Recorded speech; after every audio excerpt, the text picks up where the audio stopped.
Hi guys, welcome back to another diamond painting video. In today's video, we're doing something a little bit different. I was scrolling on Pinterest when I found this. And to me, this looks an awful lot like a diamond painting. So naturally, I saved it and I found a lot more.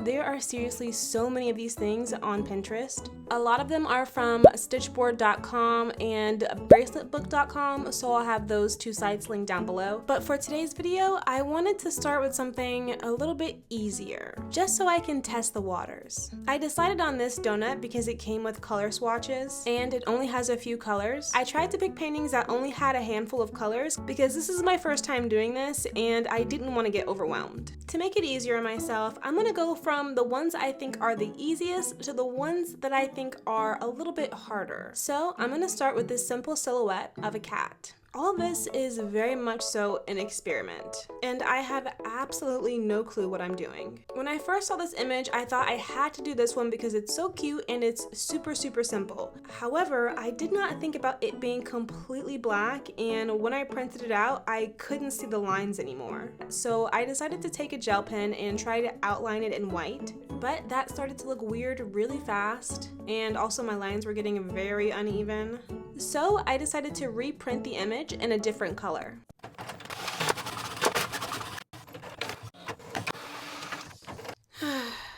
Okay, let's try that again. Much better. Now, let's cut this out. For a while, I played with putting a piece of tracing paper on top, that way I can diamond paint on top of that. But if I did that, I would have to double side tape both of the sides. So I decided against that and chose to diamond paint directly onto the image. But before I did that, I would actually have to put down the double-sided tape. Like I said before, this is all an experiment, so I'm really holding my breath the entire way through this. And hoping this video isn't a complete fail. I'm taking my double-sided tape, peeling off one side and sticking down the image flat, scraping it to make sure there's no air bubbles, and pulling the other side off. It's actually very satisfyingly flat, no air bubbles. I'm really happy with how it's coming out so far. The image is really visible and I can see every square. However, this thing's pretty sticky and I've got a few of these to do, so let's cover it in release paper.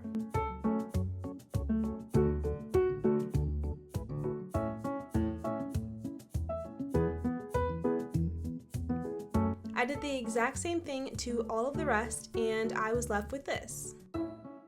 Alright, let's start off light and go with the simplest one of the bunch. Now that we have our painting all prepped, let's pick out a color.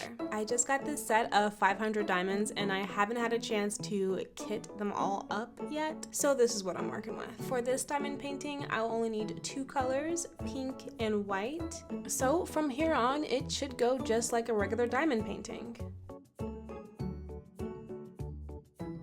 I really quickly realized I wasn't going to be able to use my multi-placer for this because the squares just don't line up. So I was going to have to do this the long way.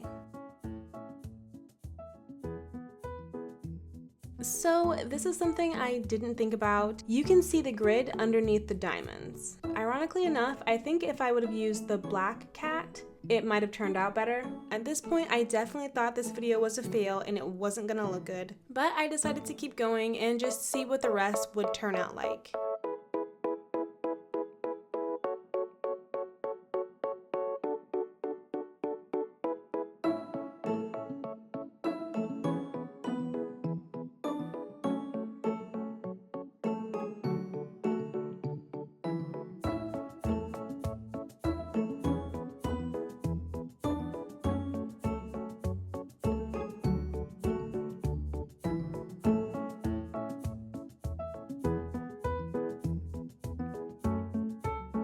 I decided to use these ABs left over from my last diamond painting for the eyes just to make them really pop, and I think this actually saved it. I'm in love. I think it looks so cute.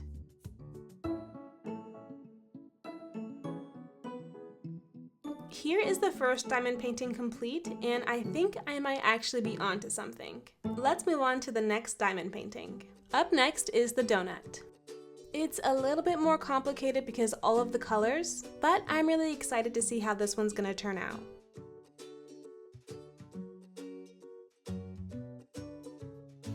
Now, one thing I learned from the last diamond painting is to not follow the squares entirely. I'm actually using my 4-placer this time because the squares on the paper and my drills are just a tiny bit off. So if I were to do this again, I would definitely try to find a photo with smaller squares. That way I don't have to go back and fill in the gaps. This is probably something you can do with just a regular photo, but I really like my drills to be organized and in a straight line if possible. Otherwise, sometimes they could kind of look very clustered and I'm not really into that look. So for me, having the grid was really important.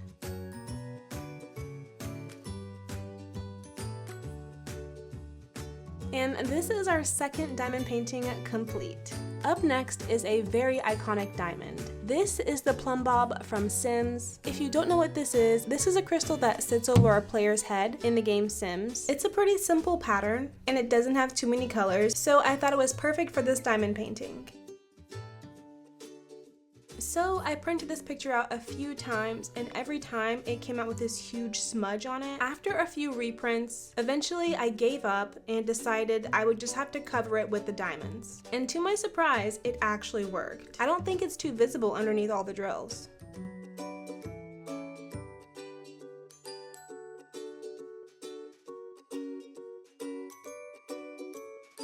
So when I was working on this, the thing I didn't realize is that there were more than 2 colors in this diamond painting, but that's okay because I actually really like how it turned out. I really like the dimensions and even the colors. I think they're a tiny bit off, but I still really like them. And I especially like the ABs. I think this one turned out so beautiful. Okay, I saved the best and the biggest for last. I chose this one specifically because me and my husband were gonna go see Deadpool that weekend, and we did. It was super good. This one has more colors and more dimensions, and it's a lot bigger than the rest. So fingers crossed, this one turns out just as good as the rest of them. Now this one has some shading, so I just picked every color that was even similar to the shade of red that I needed and went with that.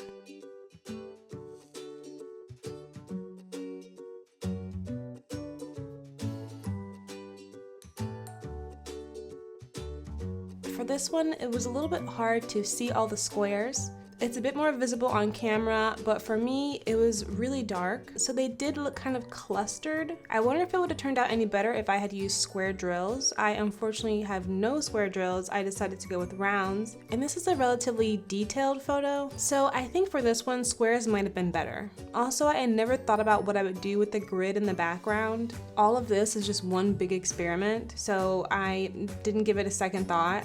Obviously, if I do this again, I'm gonna have to figure out a way to get that off, or maybe I can just find pictures that don't have that background, or I could even fill that background in with a color. But for now, I think this is fine. It's just a test.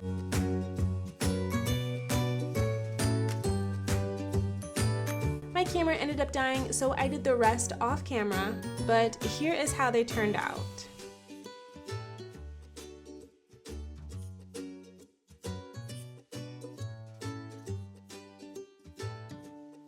Let me know what you think down below in the comments. I think my favorite is the donut, maybe followed by the plumb bob. I think for my first attempt, this went really well. Let me know down below which one is your favorite, and thank you so much for watching. If you made it this far, put this emoji so I know that you made it, and I will see you in my next video.